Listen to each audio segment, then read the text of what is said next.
If you're a heat and air machine technician or even a salesperson, what are 10? 10 common strategies used against you. That's right, 10 in the sales process. And why does it matter? This is a fantastic question. I'm Scott Somerville, coming to you live for HVAC Technicians Sales Secrets on a fantastic day to talk about business and a fantastic day to talk about you. All right, so I put together a list of 10, 10 things that you need to know about negotiations that could be used against you quite a few times, and some of these you may not even realize. And let's start with number one. Number one is making you wait. Making you wait is a strategy for negotiations. And so this could happen at the beginning of the call. This could happen at the middle of the call.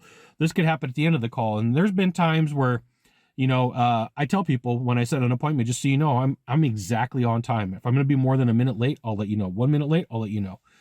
And it's kind of like a reverse engineered, like if you're going to be late, I value my time. And so if you read Oren Klaff's Pitch Anything, he talks about beta traps. And making you wait is a superior complex. Like if I make you wait, my time's more valuable. Now you think about this. You get to a meeting, you're talking to your buyer, and they got their cell phone and like 1 minute. Well, yeah, I'm going to do the same thing back to them.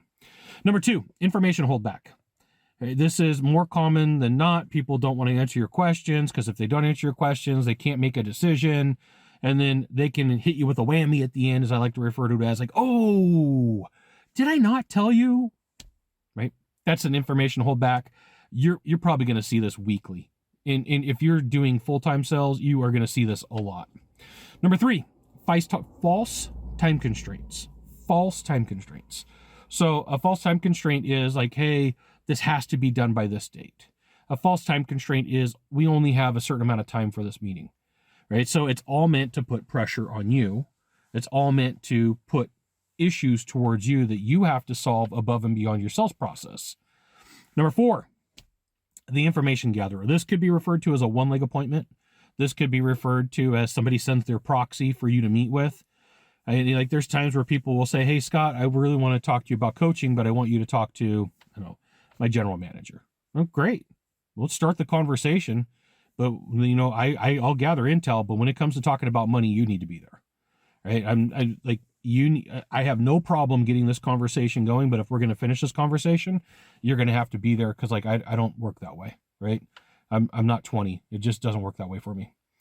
Number five, talking trash on you is a way of negging.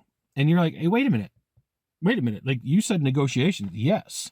Right. So if I can make you feel inferior and I can be superior, like it is a mental beatdown on you. So like there's times where people are like, yeah, I've heard a few good things about your company and I've heard a few bad things. Like it could be very well true, but it depends upon the energy. A lot of these are going to depend upon the energy, and you'll start recognizing the pattern and then the games that people play, right? Like you're an evil salesperson.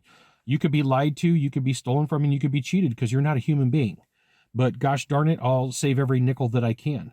So be aware that like in the back of your mind, when someone starts talking trash about your company, yeah, I heard that, other companies have better products. Oh, okay. Well, great. Why are you talking to me then?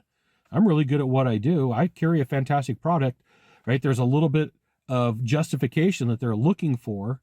And, in the back of my mind, anytime that somebody starts talking trash, they're like, well, I've heard about this person and that person. I'm like, yeah, they're not really that good. Right? You should probably go have a conversation with them if you really want to do business. Like I'm far superior, but like, I'm not going to play the I have to justify myself to you game, right? Go for it. I think that if that's the direction you want to go, that you should probably meet with them and you should probably have them do business. And this right here is why you should join my email publication right above my head. Go to that URL, type it into a browser. I'll give you the goods, not in the Facebook group, not YouTube channel. Probably ask you for a name, an email address, and a phone number. It'll be super cool. Number six, sign language. Number six, interruptions. Interruptions happen a lot of ways. It could be predetermined that somebody comes in. It could be predetermined a phone call. It could be constantly interrupting you. I could think of a sales call that I went to and like I could not figure out why I could not get traction in this call. This had to be like 2006, 2007. And I got the guy to build some rapport with me, and then he slipped up. He's like, well, I'm a professional buyer. So then I go online and I Google common games that professional buyers play. And one of them is to never let you get traction. So they constantly interrupt you. And if they can constantly interrupt you, you can never really do what you need to do. Number seven, I have heard, I've been told I have an option. This is like, I've got bids, I've talked to other people, this is what they're saying that it is. I looked online, I've done some research, I've got a friend in the business, right? I have heard it covers a lot, a lot of different things. And so, like, they may come to you and they'll go, hey, I've heard that your product is 15 grand. What they're looking for you to do is to correct them. Look, what they're looking for you to do is go, no, it's 20. Well, like, my answer is, it could be, I don't know what you need yet. Right. So, like, what they're doing is trying to pull and extract information from you. But if nobody's ever taught you this and nobody's ever told you that, you have a propensity to want to correct people, it creates an issue. Number eight, love Oren Clough. Love the dude Oren Clough. And like, he talks about pricing a lot in Flip the Script and Never Split the Difference. And people say, I'm the prize, I got the money. Well, Oren Clough will teach you that money's the cheapest commodity on earth. You can get it anywhere and it can buy you anything. So the second that you start realizing, like, yeah, you do have purchase power, I'm not being an arrogant jerk, but at the same time, I'm the best option for you, right? Over here, they're saying I got the money, and over here, I'm saying I got the best option. We're on an equal footing. Stop playing games, silly. Number 9, you're going to have to do better than that or sharpen your pencil. And, I can't tell you how many times that I have been in a sales process. I can't tell you how many times that I have worked with people in the past and they go, you're going to have to do better than that, or you're going to have to sharpen your pencil. And I didn't get a commitment, right? At this point, you have to absolutely get a commitment that, let's say for a second, I could, then what? Well, then I'm going to sit down and I'm going to review all this information. No, here's what's going to happen. Let's say you meet with Mr. Smith, Mrs. Jones, Mrs. Jones, and they go, you are going to have to sharpen your pencil. Okay. And your brain goes, oh, okay, I'm just going to have to discount here. And then you give them the discount and they go, okay, well, now I'm going to go back to all the other vendors that gave me a higher price and negotiate against you for the price that you just gave, right? You got to know what this game is. And so, like, it's the if then. If I could do that, then what happens next? If I could do that, then what are we going to do? Let's say for a minute, and I'm not saying that I can, let's say that I could get you a better price. When are we talking about moving forward? Well, maybe, kind of, sort of, we're talking about doing it in the future. It's going to be a lot of vagary. I'm like, then it does no good to figure out what's going on. Like, in my mind, right, if we're not going anywhere, we're not negotiating. Right?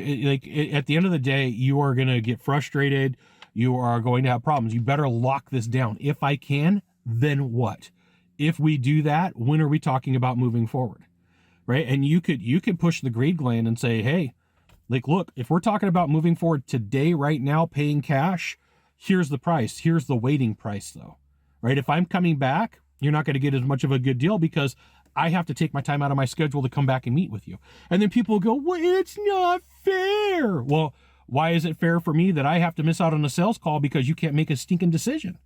Right? You tell me that you want to negotiate. You tell me that you want to play ball. And then, like, now all of a sudden you don't. It's not fair, Scott. I'm a buyer. I got the money. Number 10, they leave other proposals out on the table. Okay? They leave other proposals out on the table. I can think of a time I go to this house in a neighborhood I had never sold in this neighborhood. It's in Sacramento. It's out by the river. In the neighborhood, everybody talks to each other, and they tell it's an older area. The people, doesn't matter. Anyway, so I go into this house, and there's like a table. It just lined with like 15, 20 proposals. And the guy is sitting behind the table, and it's like he has a cigar and he's chewing on it. And it's just like, it's something out of a freaking movie. And the guy starts telling me, like, well, tell me why you're so good. Tell me why we got to go with you. And I start reversing him. Well, I don't necessarily know if we're a right fit. I don't know if we are a good company for you. I mean, I've got a lot of concerns. So I start throwing negs at him, right? I start negging him. Like, I've got a lot of concerns. You've got 15 proposals on the table legitimately, and you all got them face up, right? So there's either a couple of things that are really going on here. Either you haven't found the company that you're looking for, or you're hoping that this is going to intimidate me. And let me just explain to you, I have been through this. For every time that I do this, whatever you do, I've seen it 4 or 5 times this month, right? This isn't my first time of ever having to deal with this process of somebody leaving all the proposals on the table. So I flipped the script. I started pulling proposals off. What about this company? Why didn't you go with them? Why, like, I mean, that's a super cheap price. It's an okay company. I mean, I wouldn't go with them, but that's a super cheap price. Why didn't you go with them? And I get about 5 proposals in, and the guy's like, who do you think you are? I'm like, I'm Scott Bell. That's who I think I am. He's like, I didn't tell you you could touch my proposals. I'm like, okay, so what are we doing here? You know, like, this doesn't intimidate me. And, you know, you got to give me an idea of what you're looking for. You've got 15 proposals on the table. There's got to be something you're looking for that you haven't found, right? What is it? And he wouldn't answer. And I go, hey, look, you know what? Here's the thing. I can tell you that I've done enough deals in my lifetime to know that we're not going to be a good fit. You can go ahead and keep getting proposals, and I'm not going to give you one. And then because I wouldn't give him one, then he starts demanding it. Well, you're wasting my time. I go, hey man, I'm going to tell you right now, it's a waste of ink. It's a waste of paper. We are not going to get along. There's no reason for me to have you put my proposal on the table with the other 15 yahoos that didn't catch on to what you're up to. Thanks for having me out. And I packed up my stuff and I left. And then, you know, dude called and complained to the manager, and they're like, hey, you need to go back out there. And I said, like, look, here's what you're up against. This guy is going to complain about price. He's not your buyer. This guy is going to complain after the job is done that he wants a discount. He's not your buyer. And number 3, I will pay another salesperson to go deal with this guy. They can have the commission for my next job because it's not going to sell. I know our value proposition as a company, and this isn't it. This is, you know, all the way down at the bottom, the guy, all he cares about is a price, right? It's the same dude that'll tell you to break down your bid.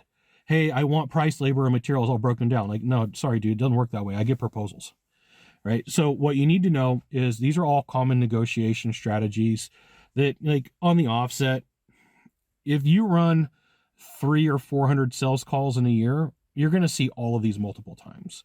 And some of them you're going to see it with multiple buyers, and some of them you're just going to have to say, okay, either I'm going to deal with it or not. I'm going to play ball or I'm not. That's going to be your decision. It's going to be up to you and your management team. It's not up to me, right? So, like, I just have this belief. If I have the chance of closing a deal, I'm going to do everything I can to close that deal. If there's no chance for me to win and there's no chance for me to be profitable, I'm not going to do it. I'll let somebody else lose their butt. Let your competition lose their butt. There's plenty of times when I did sales that I would say, hey, look, go with the other company. I know that they're going to get sucked into this job for 3 or 4 days. I'll go do 4 jobs in the time that they do 3 or 4 of them. And I would go to the ownership group and the management group, and they'd say, why didn't you sell that job? And I go, let me show you some pictures. You see this? You see that? You see this? That's a 4-day job. Oh, okay, cool. No big deal. Be able to justify your position. There's going to be a point where you get called to the carpet. Now, here's the thing. I want to remind you that every time you walk away from a deal, it makes it really easy to walk away from the next one. You really do need to justify why, and if you're going to walk away from a deal and say, I'm not doing this, or this isn't for me, it's not for my company, it's not for my organization. And the reason's simple. When you take a look and you ensure that you're doing the right thing, you could go back and say, hey, look, the refrigerant lane's in the wrong spot. The control modules are in the wrong spot. There's no access to what needs to be done.